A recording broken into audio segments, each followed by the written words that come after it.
अस्सलाम वालेकुम dear student, this is lecturer Imran with I am chemist. और आज की इस वीडियो में हम बात करेंगे HSSC part 2 SLO based model paper के बारे में। ठीक है, that has been uploaded on the official website of FPISE।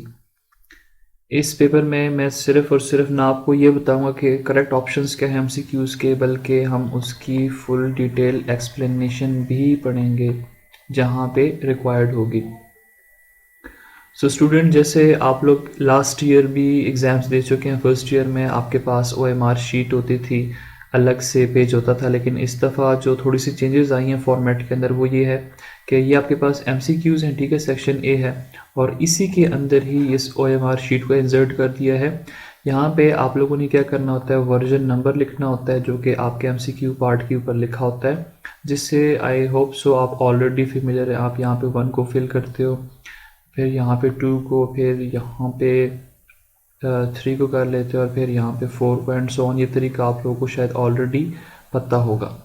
उसके बाद आपका रोल नंबर आएगा कि 1 2 3 4 5 6 डिजिट का रोल नंबर होगा, ठीक है। वो भी आप लोगों ने करना क्या होता है कि इसको आप फिल कर लेते हो। जैसे 1 है तो आप यहाँ पे 1 फिल करते हो, 2 है तो यहाँ पे 2 फिल कर लेते हो, फिर उसके बाद क्या है 3 है, फिर उसके बाद 4 है, फिर उसके बाद 5 है, और फिर उसके बाद 6 है, और उसके बाद 7 है। इस तरह आप रोल नंबर को फिलअप करते हो। अच्छा, यहाँ पे मिस्टेक किया है कि यहाँ पे ये 1 होगा, ठीक है, ये 1 होगा।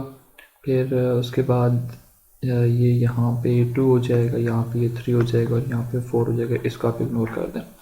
एनीवेज, यहाँ पे आपके पास आंसर शीट नंबर होगा। जो आपके पास आंसर शीट होगी ना, उसके ऊपर कोई नंबर होगा तो हम यहाँ पे XYZ कर देते हैं, वो हम यहाँ पे लिखेंगे।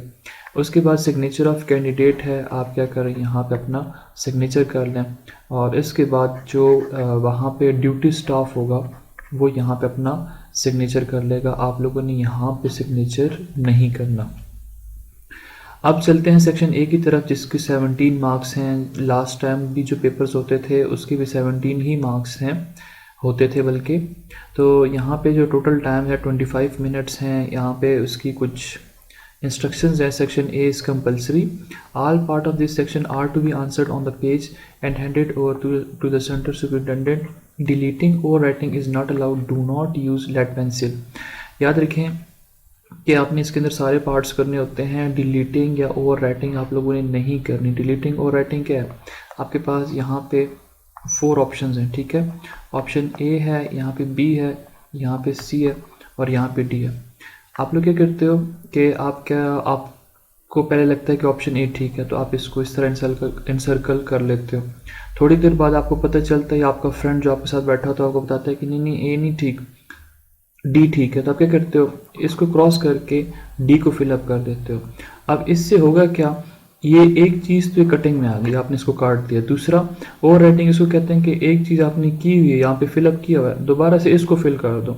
तो अब ये जो शीट होती है ना, OMR शीट, इसको चेक किया जाता है with the help of computers.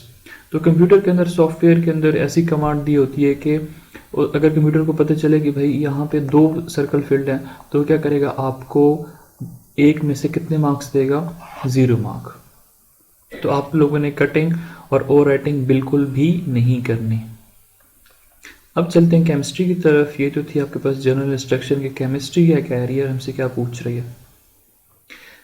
Question number 1, fill the relevant bubble for each part carries 1 mark. पहला MCQ क्या है, the first ionization energy is higher for the dash. सबसे पहले ये देखें कि आयोनाइजेशन एनर्जी क्या होती है। आयोनाइजेशन एनर्जी ये होती है कि जब आप किसी भी एलिमेंट का वैलेंस इलेक्ट्रॉन रिमूव करते हो, उस वक्त जो एनर्जी रिक्वायर्ड होती है, the minimum energy required to remove the outermost valence electron from an atom. तो देखें, पहला आपके पास ऑप्शन है अल्कली मेटल, सेकंड आपके पास अल्कलाइन अर्थ मेटल है, तीसरा आपके पास हैलोजेंस है। अल्कली मेटल होते हैं ग्रुप 1A के element, alkaline earth metal group 2B के एलिमेंट होते हैं, और हैलोजेंस जो हैं वो होते हैं ग्रुप 7A के एलिमेंट, जैसे क्लोरीन, फ्लोरीन, ब्रोमीन, आयोडीन वगैरह। अब यहाँ पे ऑप्शन नंबर D में आपके पास है नोबल गैसेस, जो कि मेंबर हैं ग्रुप 8A के, ठीक है। अब नोबल गैसेस जो हैं, यही इसका राइट ऑप्शन बनेगा। वजह क्या है, वजह यह है कि जैसे फॉर एग्जांपल नियॉन है, atomic number 10, this is noble gas. अब अगर आप इसकी कॉन्फ़िगरेशन लिखते हो, ये न्यूक्लियस है, फर्स्ट शेल में इसके होते हैं 2 इलेक्ट्रॉन, सेकंड में इसके होते हैं 8 इलेक्ट्रॉन्स। अब अगर 8 इलेक्ट्रॉन्स है तो ऑलरेडी ये क्या है, स्टेबल है। आप किसी भी एलिमेंट का इलेक्ट्रॉन रिमूव या ऐड क्यों करते हो, ताकि वो स्टेबल बन जाए ना। लेकिन नियॉन जो है या नोबल गैसेस जितनी भी हैं ग्रुप 8 ए के, वो सारी की सारी ऑलरेडी स्टेबल हैं, तो उनसे आप इलेक्ट्रॉन इजीली रिमूव नहीं कर सकते। तो इसके लिए अगर आपको इलेक्ट्रॉन रिमूव करना भी है तो एनर्जी बहुत ज़्यादा देनी होगी। जब बहुत ज़्यादा एनर्जी देंगे तब जाके आप इसका इलेक्ट्रॉन रिमूव कर सकते हैं। नेक्स्ट आपके पास MCQ नंबर 2 है, और MCQ नंबर 2 कहता है crimson red is characteristic flame colour of what. So various options are given like lithium, sodium, barium and calcium. So ये आपके पास एक टेस्ट है, ठीक है, और वो टेस्ट जब आप कंडक्ट करते हो तो उससे आपके पास कलर ऑब्टेन होते हैं। जो क्रिमेंसन रेड कलर है that is obtain from lithium. So option number ए जो है यहाँ पे करेक्ट हो जाएगा। अब वो जो टेस्ट है वो चैप्टर नंबर 1 के अंदर है, फ्लेम टेस्ट उसको कहते हैं, ठीक है, फ्लेम टेस्ट। अब ये साइड टेबल है, वहाँ पे वैल्यूज़ यहाँ पे कलर्स जो हैं वो गिवन होते हैं, वो आप लोगों को याद करने होते हैं। The catalyst use for synthesis of ammonia by Haber process. Haber process में क्या होता है कि हमारे पास 3 मोल्स ऑफ हाइड्रोजन रिएक्ट करते हैं नाइट्रोजन के साथ, और आपके पास क्या बनता है, 2 मोल्स ऑफ इमोनिया की फॉर्मेशन होती है। अब इसमें जो कैटलिस्ट एम्प्लॉयड होता है that is iron. So option number A यहाँ पे क्या होगा, करेक्ट होगा। इसको हाई टेम्परेचर देते हैं, आई थिंक 200 तक होता है, आप इसको चेक कर लीजिएगा, और टेम्परेचर भी चेक कर लीजिएगा, around about 400 degree centigrade temperature इसको दिया जाता है, तब जाके हमारे पास इमोनिया की सिंथेसिस होती है, and this process is known as Haber process. So option number A यहाँ पे करेक्ट होगा। MCQ नंबर 4 है aerosol and lotions are used as what. Fungicides, fungus को किल करना, हार्बिसाइड मींस हार्ब को किल करना, मेटिसाइड मींस माइट्स वगैरह को किल करना, मेटिसाइड मीन माइट्स को किल करना, और ऑप्शन नंबर बी के अंदर repellent. So option number B यहाँ पे करेक्ट होगा। जैसे आप गर्मी में क्या करते हैं, मॉस्फिल लगाते हैं अपने हाथों के ऊपर ताकि आपको मॉस्कीटो जो है बाइट ना करे, ठीक है। मच्छर से ख़ुद को बचाने के लिए आप क्या लगाते हो, लोशंस वगैरह लगाते हो, लेवेंडा और दूसरा जो है मोर्टीन वगैरह, इसकी जो आपके पास लोशंस मिलते हैं वो आप अपने हाथों पे लगा लेते हो। तो इसका मतलब है कि वो इंसेक्ट रिपेलेंट के तौर पे आप उसको यूज़ कर सकते हो। सो ऑप्शन नंबर बी यहाँ पे करेक्ट है। नेक्स्ट हमारे पास MCQ नंबर 5 है, due to inert pair effect dash oxidation state is more stable than dash for lead.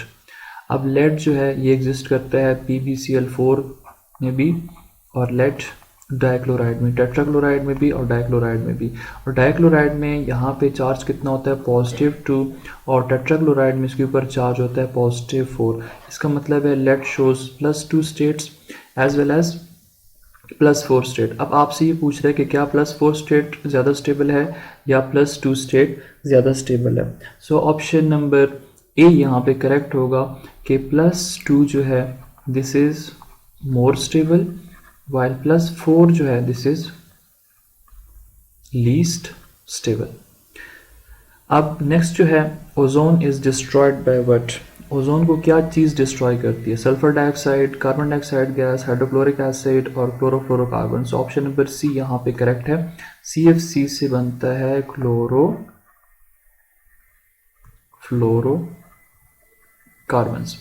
अब क्लोरोफ्लोरोकार्बन्स करते क्या हैं, क्लोरीन फ्री रेडिकल जनरेट करते हैं। क्लोरीन फ्री रेडिकल ओजोन के साथ रिएक्ट कर लेता है और आपके पास जो ओजोन है उसको ब्रेक कर देता है, ठीक है। तो इसका मतलब है कि chlorofluorocarbon have the ability to destroy और deplete ozone layer. MCQ number 7 में हमसे पूछा जा रहा है कि which one of the following is used as a reference in NMR spectroscopy. अब NMR क्या है, न्यूक्लियर रेजोनेंस स्पेक्ट्रोस्कोपी। ये आपके बुक के सबसे लास्ट चैप्टर एनालिटिकल केमिस्ट्री से गिवन है, ठीक है। अब इसके अंदर आपसे पूछ रहा है कि रेफरेंस हम किस चीज़ को लेते हैं। सो याद रखें इसमें NMR के अंदर जो हम रेफरेंस लेते हैं that is known as TMS। और TMS होता है ट्राई मिथाइल साइलेन। स्ट्रक्चर इसका कैसे ड्रॉ करते हैं, ये सिलिकॉन होता है और इसके बीच में आप क्या कर दो, इसके साथ आप 3 मिथाइल ग्रुप्स अटैच कर दें, ठीक है, CH3 ग्रुप्स, यहाँ पे भी CH3 अटैच कर दें। अब देखें इसके अंदर कितने हाइड्रोजन्स हैं, 1 2 3 4 5 6 7 8 9 10 11 12। इसके अंदर हाइड्रोजन्स क्या हैं, 12 है। सब का इन्वायरमेंट क्या है, सेम है, सब एक ही सिलिकॉन के साथ कार्बन है, कार्बन के साथ डायरेक्टली लिंक्ड है, तो सबका जो इन्वायरमेंट है सेम है। सारे प्रोटॉन जो हैं इनको आप क्या कहते हो केमिस्ट्री की लैंग्वेज में, कि दे आर इक्विवेलेंट। इक्विवेलेंट का मतलब all are same.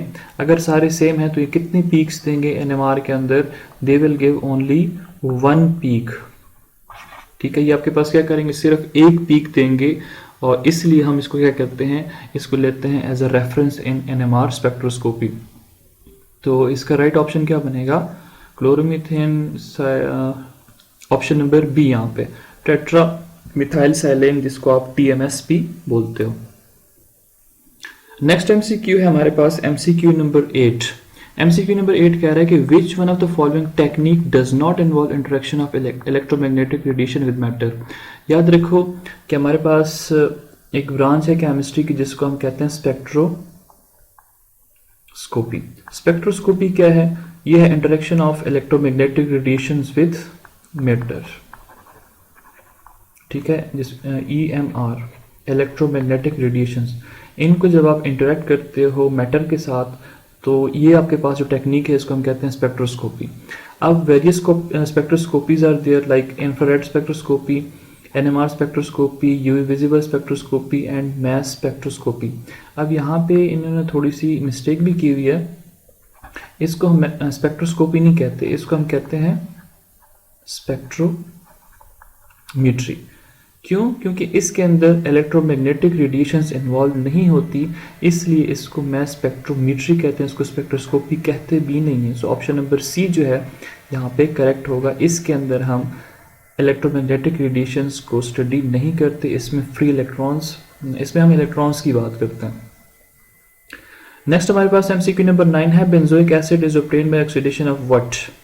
Benzoic acid है, आपने इसकी मतलब आप कैसे इसको ऑब्टेन कर सकते हो। देखो आपके पास एक रिएक्शन है कि आपके पास बेंजीन है, उसके साथ मिथाइल ग्रुप है, आप क्या करो, इसकी ऑक्सीडेशन कर दो। ऑक्सीडेशन करने के बाद होता क्या है कि जो आपके पास अल्काइल ग्रुप है वो कार्बोक्सिलिक एसिड ग्रुप के अंदर कन्वर्ट हो जाता है, और इसी को आप क्या कहते हो, बेंजोइक एसिड कहते हैं। जो भी आपके पास ग्रुप है, चाहे मिथाइल है चाहे इथाइल है, अल्काइल ग्रुप जो भी होगा, अगर आप उसकी ऑक्सीडेशन करते हो स्ट्रॉन्ग ऑक्सीडाइजिंग एजेंट की प्रेजेंस में, तो आपके पास जो ग्रुप होगा वो कन्वर्ट हो जाएगा किधर, कार्बोक्सिलिक एसिड के अंदर। सो यहाँ पे राइट ऑप्शन क्या बनेगा, ऑप्शन नंबर सी, टोल्वीन है, टोल्वीन की आप ऑक्सीडेशन कर दो तो आपके पास बेंजोइक एसिड बन जाएगा।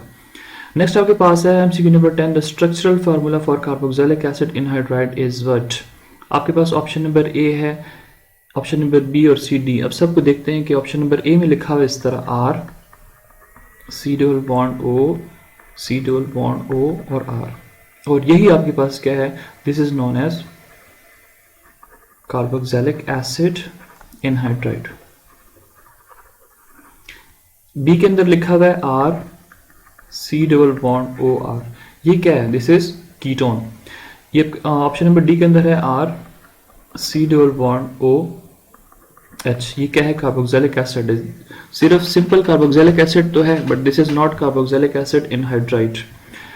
नेक्स्ट आपके पास है R C double bond O और R, ये आपके पास क्या है, दीज आर ईस्टर, ये ईस्टर फंक्शनल ग्रुप है। सो ऑप्शन नंबर ए यहाँ पे क्या है, करेक्ट है, this is carboxylic acid anhydride. MCQ number 11 जो है वो अल्काइल हैलाइड से है, which of the following is not a nucleophile.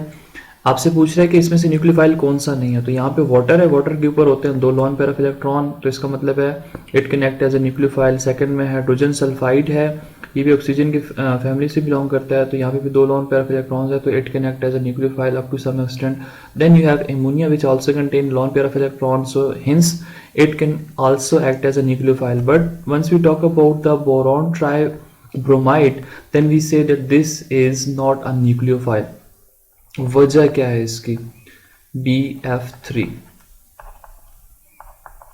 देखें, इसमें जो कॉन्सेप्ट्स हैं वो आपको समझने चाहिए, और वो कॉन्सेप्ट्स क्या हैं कि बोरॉन जो है इट बिलोंग्स टू ग्रुप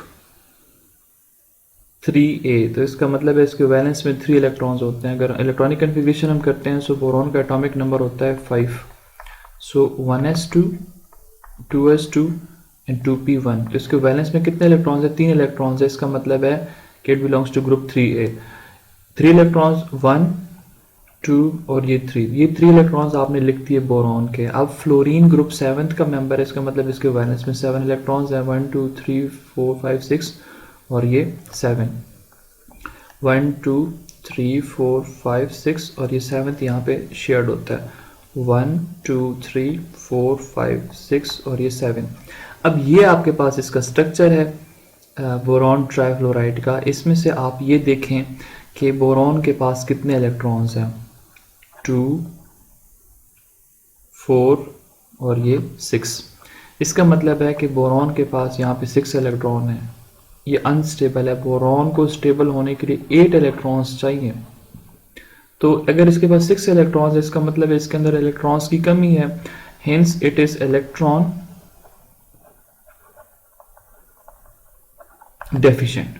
अगर ये इलेक्ट्रॉन डेफिशिएंट है so it can not act as a nucleophile. इसको आप न्यूक्लियोफाइल के तौर पे यूज नहीं कर सकते, लेकिन it can act as a electrophile. ठीक है, ये लोन पेयर एक्सेप्ट कर सकता है। जैसे अगर आप इसको इमोनिया के साथ रिएक्ट करा देते हो, इमोनिया क्या करेगा, अपना लोन पेयर इसको डोनेट कर देगा और इसके साथ कोऑर्डिनेट कोवेलेंट बॉन्ड बना देगा। Hence option number C is correct. Next हमारे पास है oxonium ion is form when. Option number A, ethanol react with sodium metal. अगर सोडियम मेटल के साथ रिएक्ट करेगा तो सोडियम एथोक्साइड बनेगा। Phenol react with sodium hydroxide, ये फिनोक्साइड की फॉर्मेशन कर देगा। Ether is treated with hydrogen iodide, yes this is the correct one.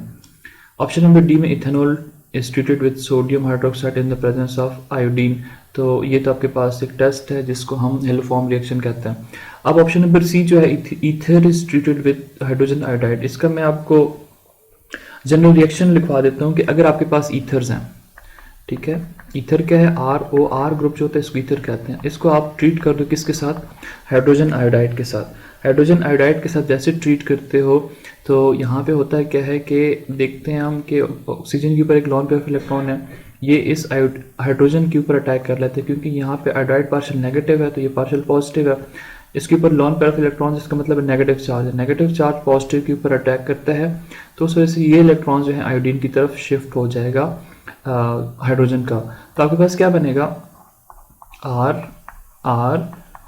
और यहाँ पे इसके साथ हाइड्रोजन अटैच हो जाएगा। हाइड्रोजन ऑक्सीजन 3 बॉन्ड बना ले तो यहाँ पे पॉजिटिव चार्ज होगा, और इसी को आप क्या कहते हो, ऑक्सोनियम आयन, और यही चीज़ आपसे पूछ रहा है। अब यहाँ पे साथ में क्या बनता है, आयोडाइड आयन बन जाता है। नेक्स्ट स्टेप में क्या होता है कि यही जो आपके पास ऑक्सोनियम आयन है ये रिएक्ट कर जाता है किसके साथ, आयोडाइड आयन के साथ, जो कि बन गया। अब यहाँ पे अगर हम इसको रिएक्ट करवाते हैं तो होता है क्या है कि ये आयोडीन इसके ऊपर अटैक करता है, ये जो इलेक्ट्रॉन है ये इधर ऑक्सीजन की तरफ वापस आ जाते हैं, तो आपके पास बन जाएगा RI मतलब अल्काइल आयोडाइड, और साथ में क्या बन जाएगा, ROH, अल्कोहल की फॉर्मेशन हो जाएगी। तो यही आपके पास राइट ऑप्शन है, ऑप्शन नंबर सी। याद रखें कि अगर आप ट्रीट करते हो इसी ईथर को हाइड्रोजन ब्रोमाइड के साथ तब भी क्या होगा, सेम रिएक्शन होगा, लेकिन सिर्फ यहाँ तक होगा, इससे आगे रिएक्शन नहीं होगा, इससे आगे रिएक्शन स्टॉप हो जाएगा। इसको आप अपनी बुक में से देख सकते हो। MCQ number 13, which one of the following reagent react with both aldehyde and ketones. Aldehyde और कीटोन के साथ कौन सा रिएक्शन कर सकता है, टॉलेंट रिएजेंट रिएक्ट कर सकता है, फेलिंग भी कर सकता है, बेनेडिक भी कर सकता है, सिर्फ और सिर्फ एल्डिहाइड्स के साथ। कीटोन्स के साथ ये रिएक्ट नहीं कर सकते.